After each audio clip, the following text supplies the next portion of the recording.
Good morning, students. I am Dr. Mamta, your biology mentor. Welcome to Word Student Scope. Let us start with the next part of the chapter, reproduction in organisms. So, we were discussing about the asexual reproduction in a previous part. तो asexual reproduction को मैंने आपके साथ थोड़ा सा define किया था कि what is asexual reproduction. I have also discussed with you the examples of asexual reproduction कि asexual reproduction की examples क्या हैं. तो अब हम पढ़ेंगे जो examples आपको मैंने पिछले पार्ट में बताई थी, लास्ट पार्ट की जो एग्जाम्पल्स हैं, how they are reproducing by asexual mode, अब वो कैसे करते हैं, that we will discuss now. In animals the common mode of asexual reproduction are as follows.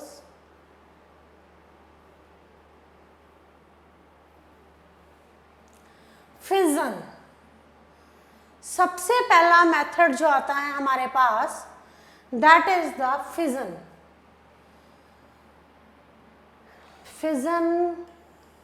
ये रहा आपको fission method. This method, अब ये किस में होता है, चलिए फर्स्ट मेथड है हमारा कौन सा, fission.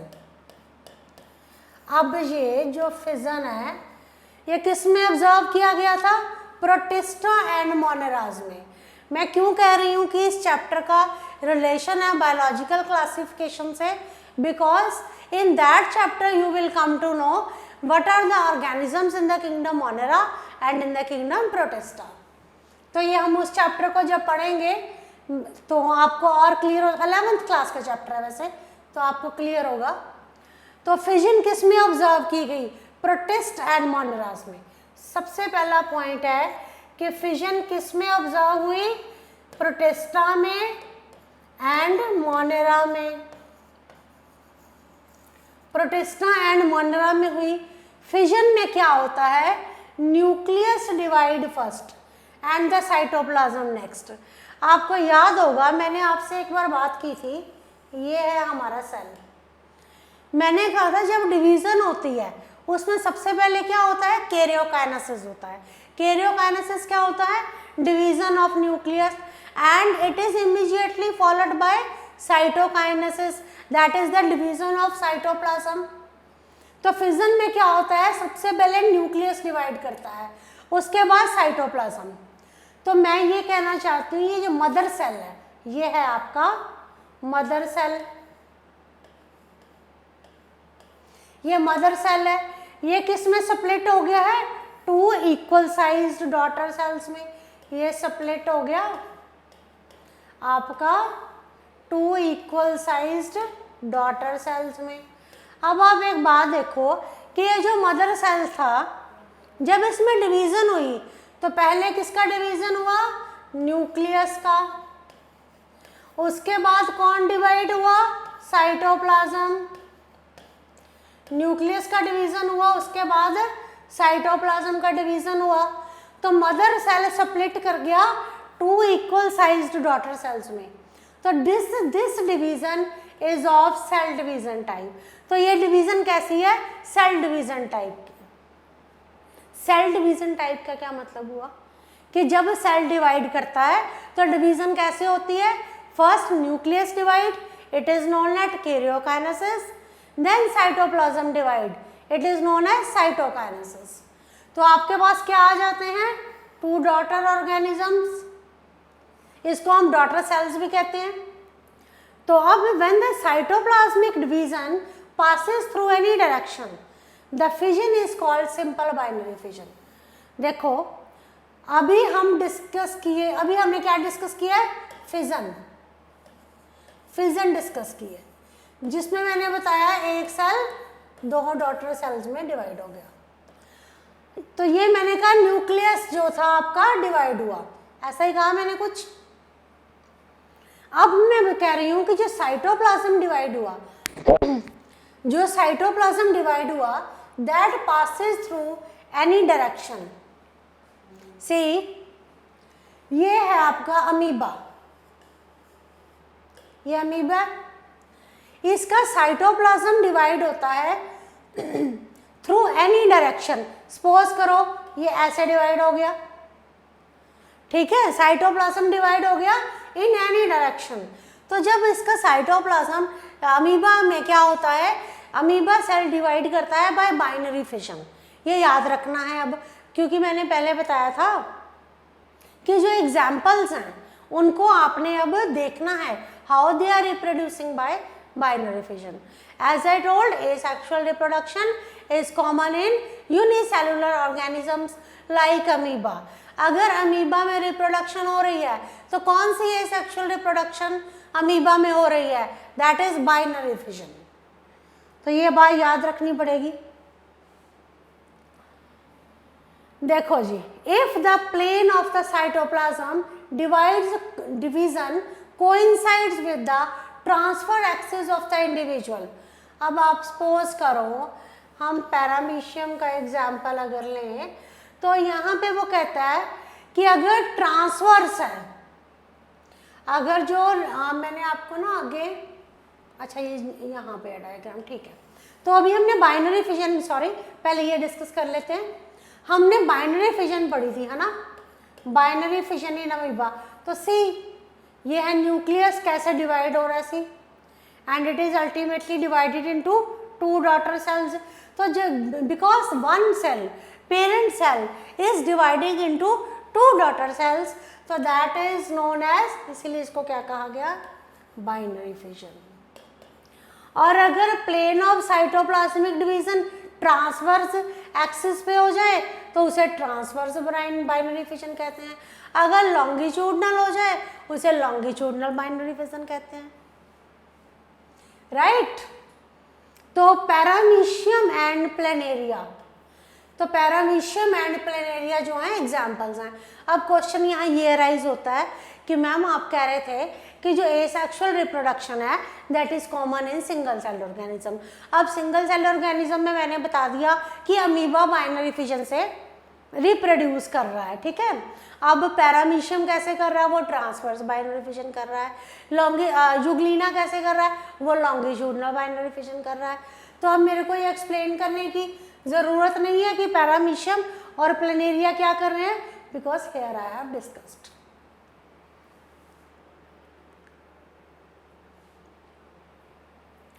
सो आपको मैंने अभी बताया बाइनरी फिजन ऑफ पैरामीशियम। तो आप देख सकते हैं कि बाइनरी फिजन पैरामीशियम में कैसे हो रहा है। See how one cell is dividing into 2 daughter cells, right. ये ऐसे यहाँ डिवाइड होना स्टार्ट हो गए 2 में। चलिए,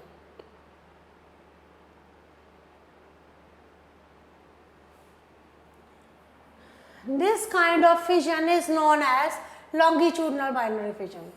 अब बाइनरी फिजन में और क्या होता है, इट इन्वॉल्व माइटोसिस, देखो सेल डिवीजन से लिंक है चैप्टर का, and consequently the resultant offsprings are genetically identical to the parent and to each other. See single cell, single parent involved है, सिंगल सेल इन्वॉल्व्ड है, तो जो offspring produce होंगे they are genetically identical to the parent one, parent के साथ भी genetically identical है and also to each other. अब इसके लिए मैंने एक छोटी सी डायग्राम दिखाया था आपको, ये रहा, ये देखिए जरा। मैंने आपसे भी बात की थी डॉली शीप की। डॉली शीप, डॉली शीप क्या है, क्लोन है। अब क्लोन क्या होते हैं ये बताने की ज़रूरत नहीं होगी कि genetically and morphologically identical individuals, देखो ये सारी सेम दिख रही हैं, they all are identical to one another, एक दूसरे के साथ ये आइडेंटिकल हैं, they are identical to one another and also with the parent. तो ये आपका एग्जाम्पल किसका है, क्लोन का।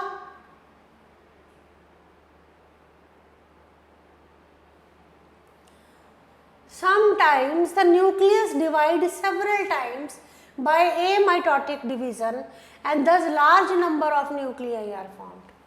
अभी तक तो हमने ये डिस्कस किया था कि ये सेल है, सेल में ये न्यूक्लियस है, ये दो डॉटर सेल्स में डिवाइड हो गया।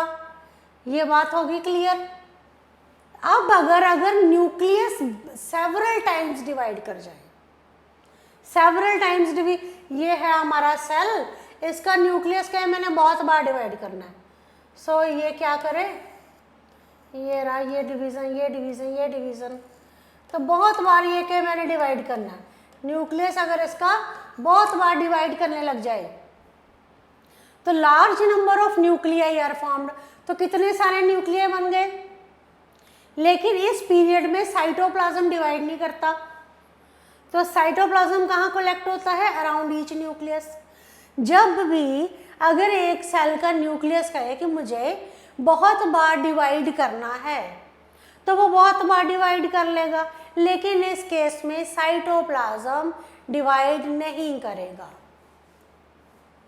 ठीक है, तो thus with one material cell innumerable unicellular and uninucleate offsprings are formed। तो क्या बनते हैं आपके पास, बहुत सारे यूनिसेलुलर एंड यूनिन्यूक्लिएट ऑफस्प्रिंग्स बन जाते हैं। तो एक मटेरियल का क्या मतलब, एक पेरेंट सेल से। मैं आपको आगे क्लियर करती हूँ बात।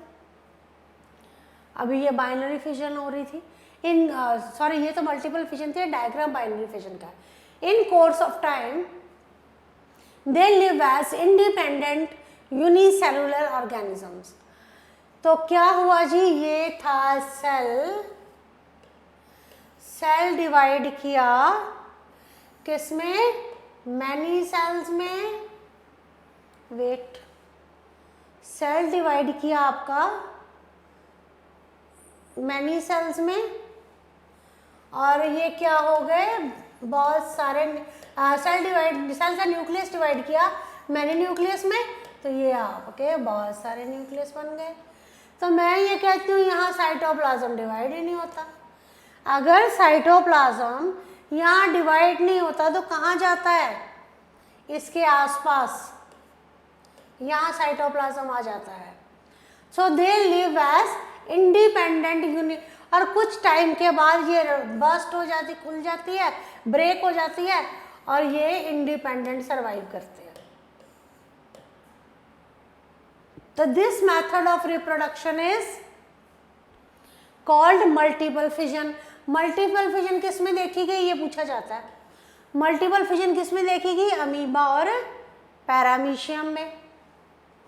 ठीक है जी। सो नेक्स्ट मूव करते हैं। तो इस तरह का कुछ आपको मैंने बताया अभी।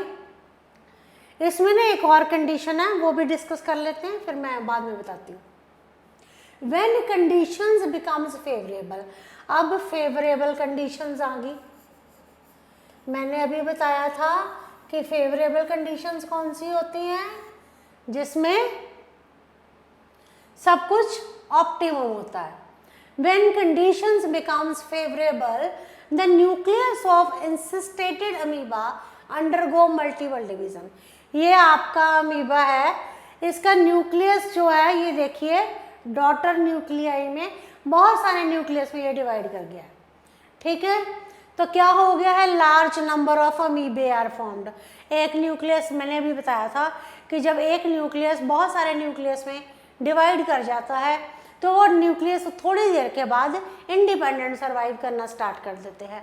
तो अमीबा अगर मल्टीपल फिजन के साथ रिप्रोड्यूस करता है तो वो बहुत सारे अमीबे प्रोड्यूस कर देता है, यंग अमीबे, बहुत सारे अमीबा बन जाते हैं। अब इनको क्या कहते हैं, सूडोपोडियोस्पोर्स। इनको सूडोपोडियोस्पोर्स कहते हैं। देखो जी क्या हुआ इसमें, आप समझिए, ये हैं बहुत सारे न्यूक्लियस बन गए। उसके बाद ये जो आपका ये जो आपका सूडोपोडिया है, अगर आपने अमीबा का डायग्राम देखा हो तो अमीबा के डायग्राम में जो इस तरह का स्ट्रक्चर है, ये वाले, ये क्या है, सूडोपोडिया।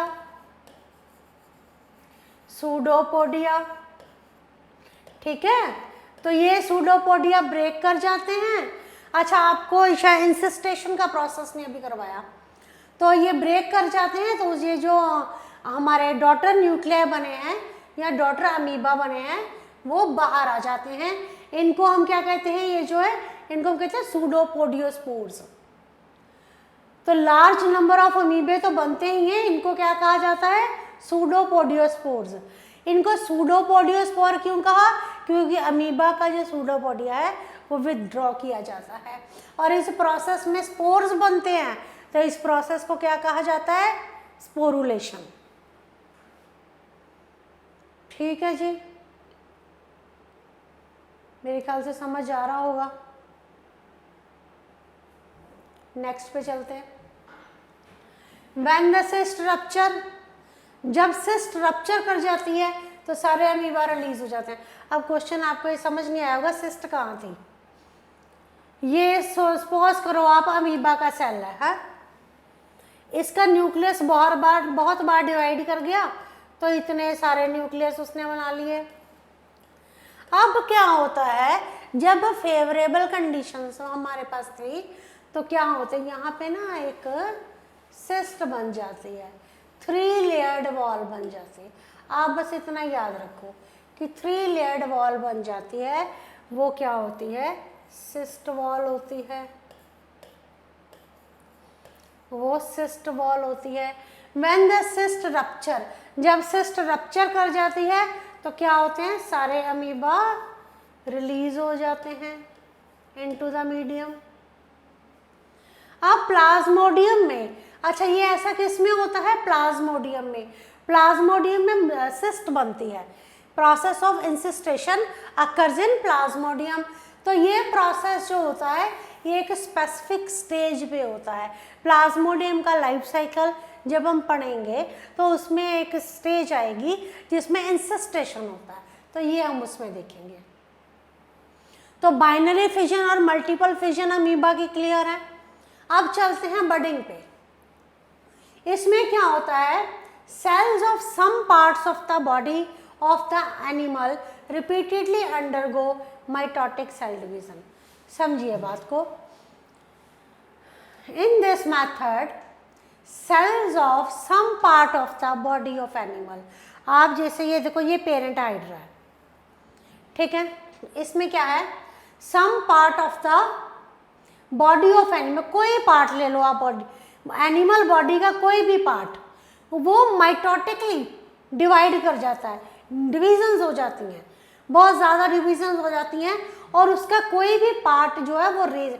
अब अगर सपोज करो ये सेल का एक पार्ट है, यहाँ देख लेते हैं, ये है आपकी बॉडी या हाइड्रा की, सपोज करो, तो ये सेल का पार्ट ना माइटोटिकली डिवाइड करना शुरू कर देता है। माइटोटिकली डिवाइड करता है ना जब ये, तो ये एक बहुत बड़ा इस तरह का ये क्या बना देता है, एंड रेज्ड एक रीजन जो है वो उभर जाता है, रेज्ड रीजन हो जाता है, raised region of cell mass, तो उसे हम कहते हैं बड। इस प्रोसेस को बडिंग क्यों कहा जाता है, कोई भी पार्ट हो गया बॉडी का, वो क्या करता है, माइटोटिकली डिवाइड करता है, माइटोटिकली डिवाइड करके वो पार्ट थोड़ा रेज्ड पार्ट हो जाता है सेल मास का, उसे हम कहते हैं बड। सपोज करो this is the region which is known as bud. अब ये बड क्या करेगी, ये है आपका ये रीजन जो है, ये रीजन देखिए, ये डेवलपिंग, ये बड डेवलप कर रही है, ये पेरेंट हाइड्रा था, एक पार्ट उसका थोड़ा रेज हो गया सेल मॉस से, तो ये इसका डेवलपिंग बड है, ये बड डेवलप कर रहा है। अब डेवलप कैसे करता है, इट टेक्स न्यूट्रिशन, न्यूट्रिशन लेता है, उसके बाद देखिए इधर न्यू बड, और न्यू बड जो है दैट गिव राइज, ये यहाँ से डिटैच हो गई and it give rise to new hydra. एक ऑर्गेनिज्म की बड जब मैच्योर हो जाती है तो वो इट खुद उससे डी अटैच हो जाती है, तो उससे डिटैच्ड हो जाती है, तो उसे हम क्या कहते हैं, बडिंग। तो फ्रॉम सच ए बड, यही एग्जाम्पल मैंने, ये आपका पेरेंट हाइड्रा था, यहाँ बड इसके ग्रो हो गई, बड मैच्योर हो गई, मैच्योर होके उससे अलग हो गई, तो ये हाइड्रा नया प्रोड्यूस हो गया। इस बर्ड से एक यंग एनिमल डेवलप होता है, इस बर्ड से एक यंग एनिमल डेवलप होता है, ये सेपरेट हो जाता है पेरेंट बॉडी से और कैसे लिव करता है एज इंडिपेंडेंट एनिमल। तो ठीक है, एक एनिमल प्रोड्यूस होता है और वो जब वो उसका न्यूट्रिशन पूरा हो जाता है, मैच्योर हो जाता है, तो उससे अलग हो जाता है। अगर ऐसे, अब मैंने ये बात की थी कि ये था पेरेंट हाइड्रा, पेरेंट हाइड्रा के यहाँ बर्ड ग्रो करगी। अगर ऐसे ही बर्ड प्रोड्यूस हो जाए on the outside of the body, suppose करो आप कि ऐसे ही बर्ड कोई प्रोड्यूस हो जाए on the outside of the body, तो उसे कहते हैं एक्सोजीनस बडिंग। क्वेश्चन पूछा जाता है difference between endogenous budding and exogenous budding, तो ये आपको पता होना चाहिए। If you will define any of the definition, you will define with the help of diagram. ठीक है जी, चलें आगे। अब वो कहता है हाइड्रा में एक्सोजीनस बडिंग ऑब्जर्व्ड है। हाँ, ये क्वेश्चन पूछा जाता है, exogenous budding is observed in hydra. अब बात करते हैं फ्रेश वाटर स्पॉन्ज की। ये एक्चुअली ये एग्जाम्पल्स याद होनी चाहिए। फ्रेश वाटर स्पॉन्ज का जब नाम आएगा तो दिमाग में स्पॉन्जिला आ जाना चाहिए, या मेराइन स्पॉन्ज, साइकोन है इसका एग्जाम्पल। यहाँ पे क्या होता है, स्पेशलाइज्ड सेल मास प्रोड्यूस होता है toward inside of the body. ये क्या है अभी एक्सप्लेन करेंगे। तो बडिंग भी दो तरह की होती है, एक तो होती है आउटसाइड द बॉडी, एक होती है इनसाइड द बॉडी। अभी हमने कौन सी पढ़ी है, एक्सोजीनस बॉडी। और अब हम क्या कर रहे हैं, जब towards inside of the body अगर सेल मास प्रोड्यूस हो जाए। आपको ये बात क्लियर हो रही है ना कि सेल मास कैसे प्रोड्यूस होना है? नहीं तो यहां देखते हैं, देखो जी, आप जब हाइड्रा पढ़ रहे थे तो हाइड्रा में मैंने कहा था यहां आउटसाइड द बॉडी एक बड डेवलप होगी, इसीलिए यहाँ की बडिंग कौन सी है, एक्सोजीनस। अब बात करते हैं, देखो जी ये कुछ ऐसा स्ट्रक्चर आपको दिखाई दे रहा है। मैंने अभी बताया कि स्पॉन्जिला का नाम याद रखना है, स्पॉन्ज से। तो जैसे एक इन्वेलप है, इसने सराउंड कर लिया सेल मास को। See first, such structures are called internal buds और गैम्यूल्स। ये जो स्ट्रक्चर्स बने हैं ना, ये वाले सारे स्ट्रक्चर्स जो बने हैं, इन्हें क्या कहा जाता है, गैम्यूल्स। जब भी पूछा जाएगा हाउ स्पॉन्जिला इज रिप्रोड्यूसिंग, आपको पता होना चाहिए कि यहाँ पे एंडोजीनियस बडिंग होती है। Endogenous budding is observed in the Spongilla. क्या होता है, कुछ इंटरनल बड्स बन जाती हैं। ये इंटरनल बड्स को क्या कहा जाता है, गैम्यूल्स कहा जाता है। और हर गैम्यूल मतलब आउटसाइड, एक तो बड थी आउटसाइड द बॉडी, अब आउटसाइड ना होके टुवर्ड्स द बॉडी होगी, inside the body, and such structures are called internal buds. I think it is clear. Internal bud is formed, इसको गैम्यूल कहते हैं। ये डेफिनेशन विद डायग्राम पूछी जाती है।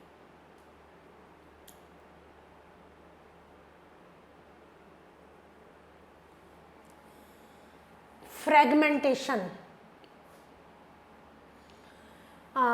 इसको तोड़ लें वर्ड को, फ्रेगमेंट। फ्रेगमेंटेशन में क्या होता है, इन this method of reproduction body becomes fragmented into several distinct parts. अब आप कहोगे फिर हाइड्रा आ गया, तो हाइड्रा की रिप्रोडक्शन डिफरेंट वेज से है, ये अलग अलग वेज पूछे जाते हैं। देखो ये बॉडी जो है हाइड्रा, ये तो हो गया हमारा पेरेंट हाइड्रा, ये हमारा पेरेंट है। अब ये जो पेरेंट हाइड्रा है, आप इसकी बॉडी देखो फ्रेगमेंट्स में टूट रही है। फ्रेगमेंट्स में टूट के हर फ्रेगमेंट क्या कर रही है, is producing a new hydra. See, each fragment is producing new hydra. तो this is also the method of asexual reproduction. अब यहाँ पे फ्यूजन तो नहीं हो रहा मेल फीमेल का ना, single parent is involved, so it is asexual reproduction. Asexual reproduction की टाइप्स पे क्वेश्चन आता है तो ये सारे एक्सप्लेन किए जाएंगे। So each part develop the remaining body parts, तो हर पार्ट डेवलप हो जाता है बॉडी पार्ट्स में and new complete animal is produce. इसको रीजनरेशन भी कहते हैं। This is also known as regeneration. Fragmentation को रीजनरेशन भी कहते हैं। क्यों कहते हैं इसे रीजनरेशन? इसको रीजनरेशन क्यों कहते हैं? रीजनरेशन इसलिए कहते हैं क्योंकि एक जो बॉडी पार्ट है आपकी फ्रेगमेंट्स में डिवाइड होगी। ये आपका पेरेंट था, ये फ्रेगमेंट्स में डिवाइड हो गया and from each fragment all body parts are regenerating. एक नया जो ऑर्गेनिज्म रीजनरेट हो रहा है फ्रॉम द फ्रेगमेंट्स, तो that is also known as fragmentation and this method is also known as regeneration. Regeneration जो है प्लानेरिया में देखी गई है, बहुत बार क्वेश्चन आया है। रीजनरेशन, हाइड्रा, स्टारफिश, प्लानेरिया, बहुत बार पूछा गया है। So this I discussed with you some of the how the asexual reproduction in different organism is taking place. I hope आपको ये समझ आया है। आपने ये सारे की जितनी भी डेफिनेशंस हैं या कोई भी मैंने स्टेटमेंट दी है एसेक्सुअल रिप्रोडक्शन की, उसको विद एग्जाम्पल्स करना है, राइट। एंड आई होप कि आपको ये सब समझ आ रहा है। इसके लिए आप अपनी NCERT फॉलो कीजिए। Thank you very much.